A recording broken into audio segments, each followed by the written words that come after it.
Chapter 1. Donald's Parents. They were late for the return bus home, as they knew they would be, having stayed after quitting time at work for a few hours of desperately needed overtime. But it was worth it.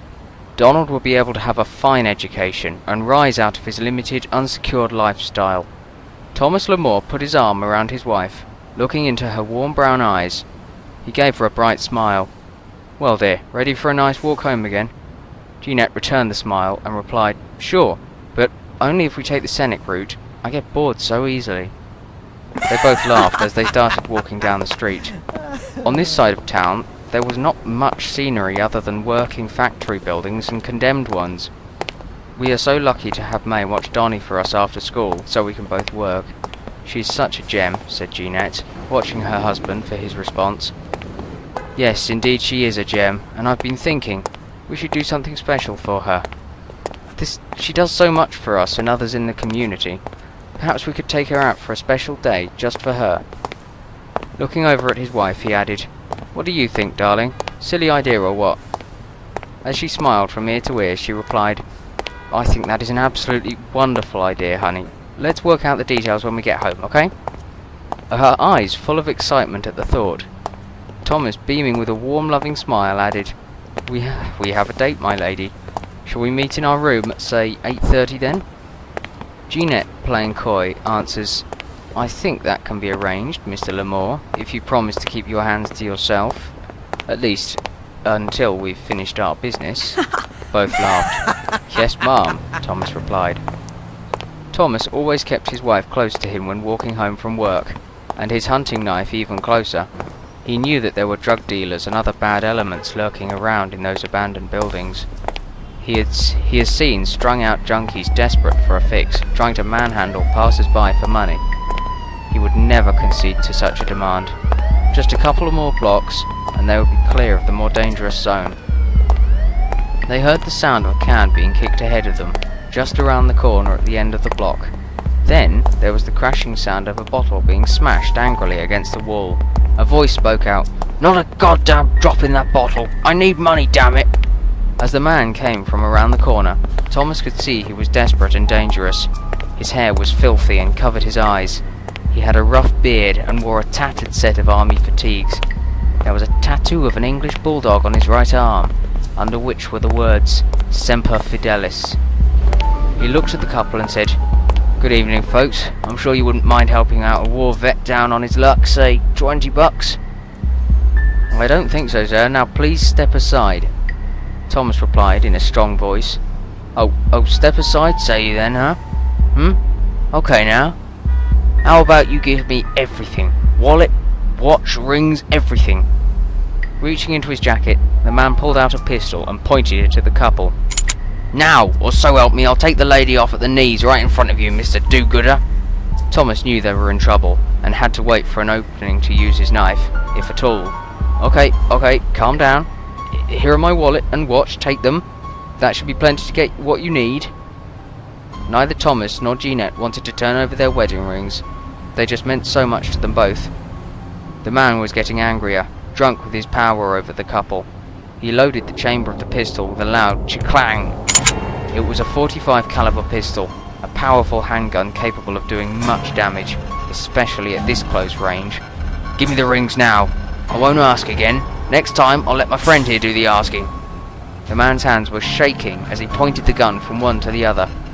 He looked like he was ready to lose control. "Here is my ring. It's okay, fella, it's okay." "Give him your ring, honey." Thomas tried to relay the urgency of the situation to his wife in his tone, and did not look at her directly, but it was too late. "I will never give this piece of gutter trash my wedding ring. War veteran my ass. Just a common junkie after a fix. Too lazy to get a real job work for a living."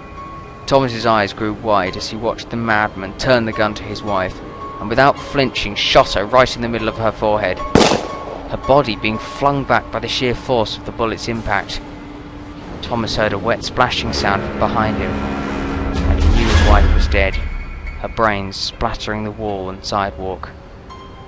Thomas pulled his hunting knife from its sheath behind him and charged forward, stabbing the man deep in the chest. As he screamed at him, "You son of a bitch! You son of a bitch! You killed my wife! You filthy son of a bitch!" The two men fell to the ground in a bloody ball. The gunman put the gun under Thomas's ribs, letting loose 2 shots, as Thomas gave one last hard slash across the gunman's throat. The man immediately stopped fighting and lay there dead, blood gushing from his neck and chest. The air was thick with the smell of gunpowder and a musky, almost metallic smell of hot human blood as it steamed off of the bodies into the cold fall air. Being mortally wounded himself, Thomas crawled over to where his wife's body lay in a pool of blood. Her eyes were still open, but showed no emotion, as motionless and lifeless as plastic dolls' eyes. Thomas placed his right hand over her eyes and closed them. "I love you so much, Jeanette. I'm so sorry." Thomas Lamore died before he could finish his declaration to his wife. His head resting on her blood-soaked chest, his eyes slowly closed as the last tears he would ever cry seeped out, trickling down to rest on his wife's body. The rain felt cool on the young boy's face as he stood defiantly away from the protection of the umbrella that his Aunt May was trying to shelter him with. He knew the rain would conceal his tears, his pain, to all those around him. He was not going to let that happen. He was never going to be weak again. Lightning flashed in the distance, splashing the landscape, as if God were taking pictures of the event. He would not put his trust in God or man after this day. If there was really a God, then why did he take his parents from him in such a cruel and violent way? Before he could grow up and reward their love, he was going to go to college, make them proud. He was going to take care of them, give them all that they gave up so that he could have an education and a better life than they did. He knew that the adults would be ending the funeral soon. It was becoming too dangerous with the thunderstorm rolling in. He thought to himself, maybe it would not be so bad to have it end here and now. However, that would be weak, and he was never going to be weak again, ever. As his aunt hurried him to the car, he took one last look over his shoulder. Lightning lit up the tombstone epitaph, as if his parents were saying goodbye to him. Lamore, Thomas H. and Jeanette M. Beloved husband, wife, mother, father. He whispered aloud to the grave, "Goodbye, Mum and Dad. I will make you proud of me. You'll see. I promise." That boy was me, Donald Frederick Lamore, and this is my story. After the death of my parents, it was agreed by the state that my Aunt May would have custody of me. My aunt fought hard for it, being my mother's sister and a church-going woman. She felt it her duty as a Christian to do so. I did not mind Aunt May. She was a good woman and could bake the best oatmeal cookies anyone had ever tasted. She won the first prize at the county fair for her cookies every year for as long as I can remember. She lived alone now, but was never really alone since she was such an active community member. Many people in this town knew her and loved her for her kind heart, gentle words, and outrageous cooking. Her husband had died in the Vietnam War. She never spoke to me about it, and I had enough respect for her not to ask. I could see the deep look of sorrow and loneliness etched on her face any time she looked at one of many pictures of him that were hung or placed around the house. She would make sure that I was almost always busy doing something constructive with my free time when I was not studying for school. "Idle hands are the devil's playground," she was fond of saying to me. I did not tell Aunt May, or anyone else for that matter, that I had lost any faith I had in God the day my mum and dad brutally murdered. As far as my dear old Aunt May knew, I was her sister's darling little boy who went to church with her every Sunday, sang hymns and prayed every day. These things were meaningless to me now. If the adults wanted to be foolish enough to think that God was out there looking over them and protecting them every day, that's fine. As for me, I knew better than that now. There was just good, bad and evil. This I knew because I had felt evil. I felt it when it comes in. Chapter 2. PFC Anthony J. Pruitt, 1946 to 1971. A police investigation turned up that the gunman really was a Marine. He was Private First Class Anthony J. Pruitt, United States Marine Corps. It would only be fair to Mr. Pruitt to tell of the circumstances that led up to the crime that would put an end to his tormented mind.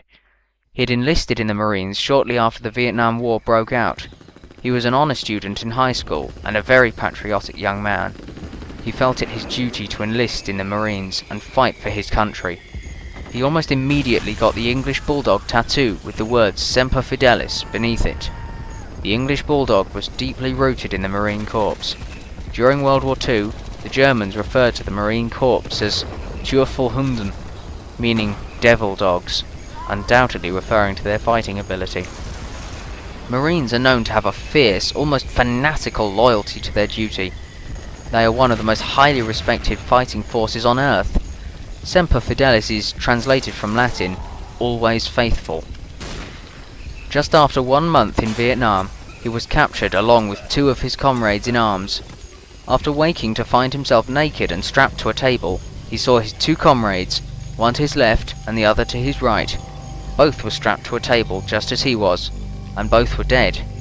There was a large pool of crimson-red blood under each table, entrails dangling from their sides, lying on the floor beneath them. He could see a hole about the size of a man's fist in the side of the corpse to his right. "You are awake, G.I. Joe. Good." A Viet Cong soldier was standing in front of him. The man was standing under a single light bulb, hanging from the ceiling by a thick cord. He stood just in front of the light, so as his features could not be seen, a faceless talking shadow man.